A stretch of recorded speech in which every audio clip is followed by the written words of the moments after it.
कोहिमा के income tax चौराहे के पास हम मौजूद हूँ और आपको दिखा सकते हैं जो हुजूम दिख रहा है, हुजूम थोड़ा सा दिखाइएगा। ये हुजूम जो है पत्रकार संघों की है, जितने भी है पटना में पत्रकार संघ वो सब इकट्ठा हुए हैं। बता दें कि अररिया में जो है दैनिक जागरण के एक रिपोर्टर थे विमल कुमार यादव, उनकी हत्या सुबह हो जाती है। लेकिन बिहार के जो है सत्ता पक्ष की और विपक्षी की जो पार्टियाँ हैं वो पूरी की तरह से शिथिल है, बैठी हुई है, कुछ भी करने को नाम नहीं ले रही। आवाज़ पत्रकार की जो है सब कोई पत्रकार को सम्मान करता है, सब पार्टियाँ सम्मान करती है, लेकिन उनकी जब उन पर हमला होता है, जब उन पर कार्रवाई करने की बात होती है तो मौन हो जाते हैं, चुप हो जाते हैं। इसी को लेकर के जो है तमाम पत्रकार जो है लोग इनकम टैक्स चौराहे पर जो है शिथिल हुए हैं, स्थिर हुए हैं और इन लोग जो है आक्रोश मार्च निकाले हुए हैं। डाक बंगला चौराहे से निकाल करके जो है इनकम टैक्स चौराहे के पास पहुँचे हैं और बात करने की कोशिश करेंगे। जिस तरह से विमल कुमार यादव जी का हत्या हो जाती है और बिहार के सत्ता पक्ष की विपक्ष की पार्टियाँ जितनी भी है सब चुपचाप है, मौन है, ऐसा क्यों हो रहा है सर? पत्रकारों पर आए दिन हमला हो रहा है। देखिए, बिहार में पत्रकार का हालत बहुत दयनीय है और यहाँ पत्रकार को पुलिस भी झूठा मुकदमा में फंसा रहा है, वहीं अपराधी इसका हत्या कर रहा है। जी। और यह जो चचा भतीजा हैं ये पत्रकार को मरते देख रहे हैं, बहुत दुर्भाग्यपूर्ण है। हम सरकार से मांग करते हैं कि पत्रकार को सुरक्षा सुनिश्चित कराएं और नहीं तो सभी लोगों को हथियार का लाइसेंस उपलब्ध कराएं। पत्रकार खुद अपना सुरक्षा करेगा। सर ठीक है, और भी हम बात करेंगे। सर क्या कहेंगे, इतनी बड़ी संख्या में जो है सर आज आक्रोश मार्च निकाले हुए हैं सर, पत्रकारों पर हमला हो जाता है लेकिन सरकार चुप रहती है, इज्जत करती है, सभी पार्टियां इज्जत करती है पत्रकारों को, लेकिन जब भी उनके जो मुआवजा की बात होती है, चाहे उनके हक की आवाज़ के लिए होती है, हमलावर जो अपराधी पकड़ने की बात होती है तो चुप हो जाती है। सर देखिए, ऐसा है कि पत्रकारों का इज्जत कोई नहीं करता। जी सर। जितने पॉलिटिशियन हैं वो सब अपने स्वार्थ बस जो है यूज करते हैं और हमारे साथ पत्रकार समुदाय के साथ यूज एंड थ्रो की राजनीति हो रही है ना।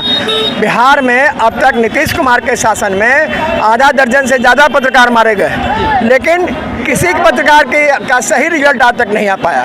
राजदेव रंजन हो, मिथिलेश पांडे हो, ब्रजेश कुमार हो और अभी विमल की हत्या हो गई। इस तरह से हत्याएं बढ़ रही हैं और पत्रकार लगातार मांग कर रहे हैं हम कि हमारे लिए सुरक्षा कानून बनाया जाए। इस प्रदेश में डॉक्टरों के लिए मेडिकल प्रोटेक्शन एक्ट है तो जर्नलिस्ट प्रोटेक्शन एक्ट क्यों नहीं बन सकता? लेकिन सरकार अगर गंभीर होती, इज्जत करती तो निश्चित रूप से हमारा प्रोटेक्शन के लिए एक्ट बनाती। महाराष्ट्र में जर्नलिस्ट प्रोटेक्शन एक्ट 2017 बन चुका है, लेकिन सरकार कहीं ना कहीं ईमानदार नहीं है। सरकार कहीं ना कहीं हमारे प्रति किसी हीन भावना से ग्रसित है और मुट्ठी भर पत्रकारों को जो बड़े हैं, जिन बड़े घराने के लोग हैं उनसे उनका संबंध है और हम आज जैसे छोटे पत्रकारों को जो रोजी रोटी जिनका वर्किंग जर्नलिज्म ये है, श्रमजीवी पत्रकारों को वो हाशिए पर रखती है। यही कारण है कि आज बिहार में अपराधियों का मनोबल इसलिए बढ़ गया कि प्रशासन कहीं ना कहीं उनके साथ मिला हुआ है, और अपनी गर्दन बचाने के लिए कहता है कि हमको पत्रकार ने खबर नहीं किया। इस हत्याकांड में, विमल हत्याकांड में 2019 में उनके भाई की हत्या हो गई थी। माधव नामक एक अपराधी 2 दिन छूट के पहले आया है और लगातार उनको धमकी दे रहा है कि आप हमसे समझौता कर लीजिए। वो कुछ समझौते के लिए तैयार नहीं थे और कल उनकी हत्या हो गई। भाड़े के हत्यारा तो उनकी हत्या करेगी। आपका स्पेशल ब्रांच क्या कर रहा था? आपकी आईबी क्या कर रही थी? पत्रकार कहेगा तब आप मानिएगा। कहाँ था आपका खुफिया विभाग? ये सारे कारण हैं।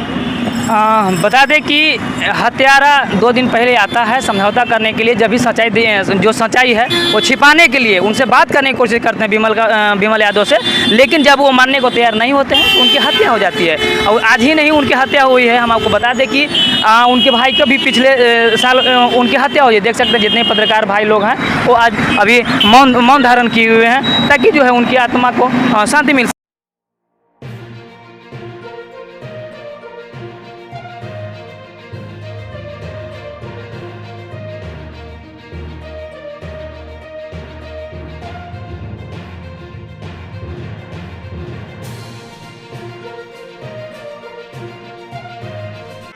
देखिए, जिस तरह से अररिया के रानीगंज में विमल कुमार यादव जो एक निजी अखबार के पत्रकार थे, उनकी निर्मम हत्या कर दी गई है, गोली मारकर हत्या कर दी गई है। इस मामले में हम बिहार सरकार से यही मांग करते हैं कि दोषियों के ऊपर कड़ी से कड़ी कार्रवाई हो, अविलंब कार्रवाई हो।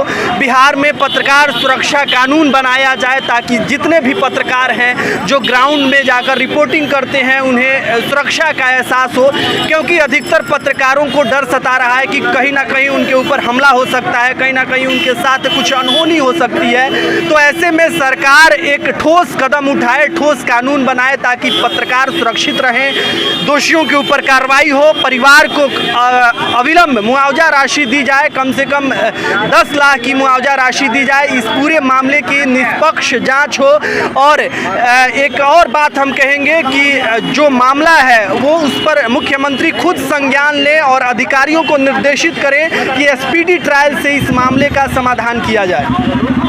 हाल ही में सीएम नीतीश जी जब गंगा पत्थर उद्घाटन करने गए थे तो बोले थे कि पत्रकार हमें जो है सपोर्ट करें किसी भी घटना होते हैं। तो जब हम लोग सपोर्ट सरकार मांगते हैं तो सरकार जब तो आज पत्रकार उनसे सपोर्ट मांग रहे हैं। आज डक बंगला चौराहे से लेकर इनकम टैक्स चौराहे तक जो हम लोगों ने मौन मार्च किया है, प्रदर्शन किया है, आक्रोश व्यक्त किया है, सरकार को इस पर गंभीरता से सोचने की ज़रूरत है। हम फील्ड में रहने वाले लोग हैं, आपकी आवाज़ जब हम जनता तक पहुंचाते हैं तो आप हमारे दर्द को समझिए, हमारी आवाज़ को सुनिए, हमारे साथ न्याय कीजिए। क्या लगता है लगातार जो बिहार में हत्या बढ़ते जा रहा है, आखिर ये कब तक हत्याएं होते रहेंगी? पत्रकार राष्ट्र का चौथा स्तंभ है, यानी ये देश पे हमला हुआ है, ये पत्रकार पे हमला नहीं हुआ है। पत्रकार राष्ट्र का चौथा स्तंभ होता है। अगर पत्रकार की हत्या होती है तो देश की हत्या होती है। आखिर कब तक? सिवान में राजदेव रंजन के हत्याकांड हुआ, मधुबनी हुआ, लगातार समस्तीपुर हुआ, सरकार सुन नहीं रही है। लेकिन इस बार पूरे पत्रकार का जनसैलाब जो डकबंगला चौराहा से इनकम टैक्स तक आया और इनकम टैक्स पर हम लोगों ने मौन धारण किया। इससे हमने सरकार को चेता रहे हैं कि पत्रकारों की सुरक्षा की गारंटी दिया जाए।